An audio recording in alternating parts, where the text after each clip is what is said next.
जय हिंद, नमस्कार, स्वागत है आप सभी का लाइव टाइम्स पर। सबसे पहले मोदी ट्रंप कतरेंगे पर, और ये जो तस्वीर देख रहे हैं इस पर जरा गौर कीजिए। ये तस्वीर हकीकत में आपको नजर आने वाली है, आ सकती है बहुत जल्द। अब इस तस्वीर पर जरा गौर करेंगे, आपके सामने है कि मोदी साहब ट्रंप साहब देखिए कितने करीब हैं एक दूसरे के, एक दूसरे से करीब करीब आप देखिए मुस्कुराते हुए, और जिस अंदाज में देख रहे हैं। और किसे देख रहे हैं आप पहचान रहे होंगे, ये साहब मोहम्मद यूनुस हैं। बांग्लादेश की अंतरिम सरकार, बिना चुनी हुई, कोई सिर पैर जिसका नहीं है, और जो डीप स्टेट के हाथ का खिलौना बना हुआ है, जॉर्ज सोरोस का खिलौना बना हुआ है, उनकी हालत कुछ इस तरह हो रही है। बुढ़ापे में 84 साल की उम्र में इन्होंने पता नहीं क्या दुर्गति करवाने की सोच ली है अपनी। नोबेल प्राइज मिला था, बांग्लादेश का कायाकल्प किया था इन्होंने, माइक्रो फाइनेंसिंग के जरिए उन्होंने वाकई वहां की अर्थव्यवस्था में बड़ा योगदान दिया था, बहुत बड़ा योगदान था। लेकिन अब एक ऐसे फांस में जरा फंसे हैं अपने उस डीप स्टेट के हाथों का खिलौना बन करके, क्या उनकी ये दुर्गति होने वाली है। क्यों ऐसा मैं कह रहा हूं, हवा में मैं नहीं कर रहा हूं बात, मेरे पास इसके पीछे तथ्य हैं। और तथ्य क्या है मैं आपको बताता हूं। ये दोनों अभी एक साथ हैं, कुछ ही घंटों बाद मुलाकात कर रहे हैं दोनों। अब इन दोनों में, ये दोनों को इन्होंने परेशान किया है। अमेरिका के राष्ट्रपति डोनाल्ड ट्रंप जब 2016 में जीते थे तो इन्होंने कहा था कि आज दुनिया पर ग्रहण लग गया, सूर्य बादलों में ढक गया। ये स्टेटमेंट था मोहम्मद यूनुस का। और उसके बाद उस समय तो इनको राजनीति से सीधा लेना देना नहीं था, जो मर्जी था बोल देते थे, बोल दिया इन्होंने। अब बांग्लादेश के मुखिया बन के बैठे हैं और दोबारा लौट के आ गए ट्रंप साहब। तो ये क्या करेंगे, इनका जो अंदाजा आप लगा सकते हैं कि पिछले कुछ दिनों में जब से राष्ट्रपति बने हैं डोनाल्ड ट्रंप, तो क्या क्या कर रहे हैं, किस किस का, चीन तक को और ब्राजील तक को और कनाडा तक को, सबको क्या क्या कर रहे हैं ये आप जान रहे हैं। तो इनका क्या करेंगे, खास करके तब जब मोदी साहब यहां पहुंच गए हैं और दोनों गलबैयां करने वाले हैं, कुछ ही देर में कर रहे हैं यहां पर।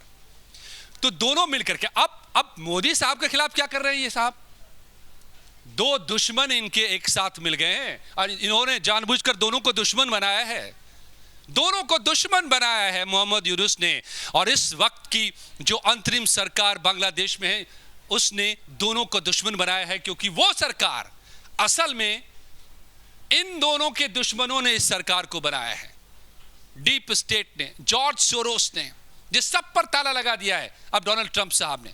यूएस एड के रास्ते जॉर्ज सोरोस ने जो दुनिया भर में कारस्तानियां की थी जो बाइडेन की सरकार में, और जो बाइडेन बड़े इनके समर्थक थे, दोनों की गलवैयां मिलती थी। और इनको जो नोबेल प्राइज मिला था वो भी बिल क्लिंटन साहब के कहने पर, ब्रह्मचर्यानी साहब यही कह रहे हैं, और खुद उस नोबेल प्राइज समिति के अध्यक्ष ने भी इस चीज को माना है।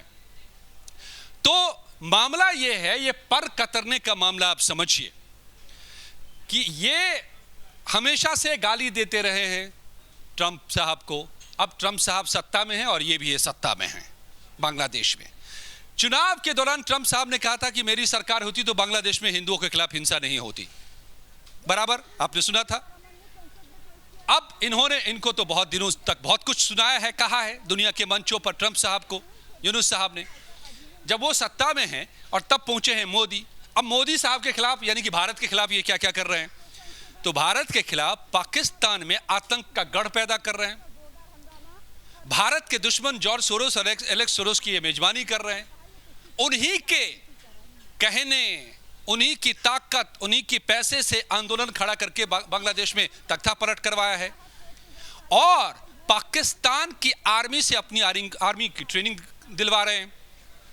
ठीक है, पाकिस्तान की आर्मी से बांग्लादेश की आर्मी को क्या ट्रेनिंग मिल सकती है, तो जो काम पाकिस्तान करता रहा है, हर बार मुंह की खाने वाला भारत से हर युद्ध में, जब नहीं लड़ पाया सीधे सीधे पाकिस्तान, तो आतंक की खेती करने लगा, फसल उगाने लगा, और उसके जरिए भारत को परेशान करने की कोशिश करता रहा दशकों से। अब वही ट्रेनिंग ये अपने आर्मी को दिलवा रहे हैं बांग्लादेश में, उसी पाकिस्तानी आर्मी से। यानी यहां भी आतंक का गढ़, और कई आतंकियों को रिहा किया गया है तो दरअसल दुनिया के जाने माने जियोपॉलिटिकल एक्सपर्ट ब्रह्मा चेलानी साहब ने एक लेख लिखा है ठीक इस वक्त में जब दोनों मिल रहे हैं नेता, विश्व के दो सबसे बड़े नेता, और कहा है कि दिस इज द टाइम, ये वक्त है कि इनके पर कतर दिए जाएं, यूनुस साहब के पर कतर दिए जाएं। बहुत फड़फड़ा रहे हैं, ये आतंक का एक और गढ़ पैदा कर रहे हैं बांग्लादेश में। यहां पर ये ना सिर्फ भारत के लिए खतरा पैदा कर रहे हैं बल्कि पूरी दुनिया के लिए खतरा पैदा कर रहे हैं, ट्रंप साहब के लिए भी खतरा पैदा कर रहे हैं। ब्रह्मा चेलानी लिखते हैं अपने इस आर्टिकल में, वो लिखते हैं कि इन्होंने जॉर्ज सोरोस और एलेक्स सोरोस के साथ मिल करके जो कुछ किया है बांग्लादेश में और कर रहे हैं, जो कारस्तानियां, और मेरे पिछले वीडियो में देख लीजिएगा कि नई पार्टी भी बनाने जा रहे हैं ये लोग, ऐलान कर दिया है इन्हीं कट्टरपंथियों जिहादियों को मिला करके, उसी जॉर्ज सोरोस और डीप स्टेट के साथ मिल करके नई पार्टी के हाथ हवाले करना चाहते हैं, जो दरअसल किस एजेंडे पर काम करेगा जिस पर अभी तक बांग्लादेश में काम चल रहा है। तो इतनी सारी चीजें आप करेंगे, भारत के खिलाफ आप फ्रंट खोलेंगे, आतंकवाद को बढ़ावा देंगे, आतंकियों को आप गृह सचिव बना देंगे आजाद करके, भारत में आतंकियों की एंट्री करवाने लगेंगे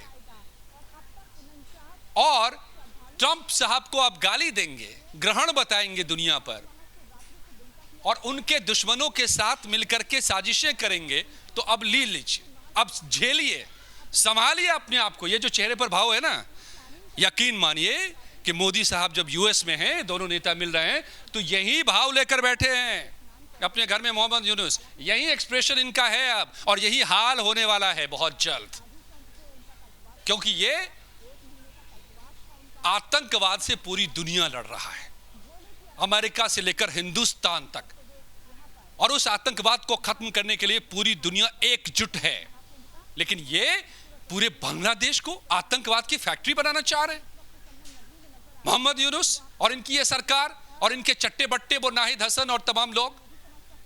और ये तो इसीलिए अब जब मोदी और ट्रंप मिल रहे हैं तो ब्रह्मा चेलानी लिखते हैं अपने लेख में कि दिस इज द टाइम कि इनको बता दिया जाए और इनके पर कतर दिए जाए। और इसके सारे संकेत हैं, साफ साफ बोल चुके हैं ट्रंप साहब कि मैं रहता तो बांग्लादेश में हिंदुओं या किसी अल्पसंख्यक के खिलाफ यह हिंसा नहीं होती। आपको याद होगा क्रिसमस के दिन 19 क्रिश्चियंस के घरों को उनको जला डाला गया था। आपको याद होगा कि पिछले हाल की बात है कि अराजकता की हद यह है बांग्लादेश में कि वो लोग जो बांग्लादेश को जिन्होंने बनाया उनको नेस्त नाबूद कर दिया गया है, मुजीबुर रहमान के नामो निशान को मिटा दिया गया है, उस इमारत पर हमला करके उसको तोड़ दिया गया, और रात भर में नहीं तोड़ पाए तो 2 दिन के बाद बुलडोजर चला के तोड़ दिया गया, और वहां पर आईएसआईएस के झंडे भी लहराए गए हैं, यह भी देखा गया है। तो आतंक का कितना बड़ा अड्डा बनाने की तैयारी हो चुकी है, और कौन कौन आतंकी यहां पर पैदा किए जाने की फैक्ट्री बनाई जा रही है बांग्लादेश पाकिस्तानी सेना के नेतृत्व में, उसकी ट्रेनिंग में, ये पूरी दुनिया देख समझ रही है। और अब भाई साहब ये पड़ गए हैं इन दोनों के बीच में, घुन की तरफ पिसेंगे मोहम्मद यूनुस। और बांग्लादेश को अगर बचाना है तो मोहम्मद यूनुस की अंतरिम सरकार को उखाड़ना होगा, यहां के उस आतंक की फैक्ट्री पर ताला लगाना पड़ेगा। और यहां जो अराजकता का दौर है, अभी संसद में रिपोर्ट दी गई कि अभी भी वहां पर हिंदू मारे जा रहे हैं, अटैक किए जा रहे हैं। हाल ही में इसी सेशन में पार्लियामेंट में कहा गया है दर्जनों हमले हुए हैं। तो वहां अराजकता का दौर जारी है। तमाम जिहादी जो ताकतें हैं, कट्टरपंथी जो ताकतें हैं, वो वहां के इतिहास के नामो निशान को मिटा करके एक ऐसे बांग्लादेश में बदलने की कोशिश में है जैसे कि हम तालिबान को जिस तौर पर दुनिया जानती रही है, ये दुनिया के तमाम आतंकी संगठनों का आप नाम ले लीजिए। तो आज जब ये दोनों मिलेंगे तो ब्रह्मा चेलानी कहते हैं कि इन दोनों के लिए बहुत ही संवेदनशील मुद्दा है, मोदी साहब के लिए भी, क्योंकि भारत के पड़ोस में ये सब कुछ हो रहा है, एक आतंक का फ्रंट खुल रहा है, और ट्रंप साहब के लिए क्योंकि जियोपॉलिटिकली अगर टेररिज्म का एक गढ़ बन जाता है फिर से बांग्लादेश, तो आपको याद होगा कि अफगानिस्तान में कैसी लड़ाई लड़नी पड़ी जब वहां पर ओसामा बिन लादेन बैठा हुआ था, पाकिस्तान तक घुस करके उसको मारना पड़ा।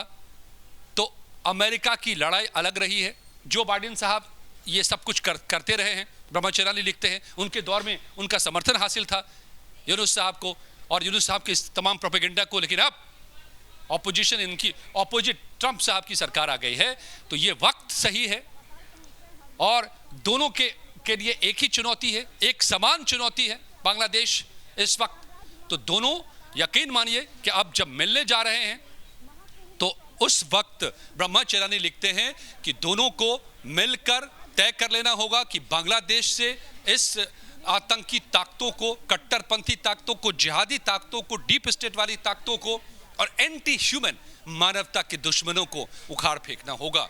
इसीलिए हम कह रहे हैं कि मोदी ट्रंप अब इनके पर कतरने जा रहे हैं।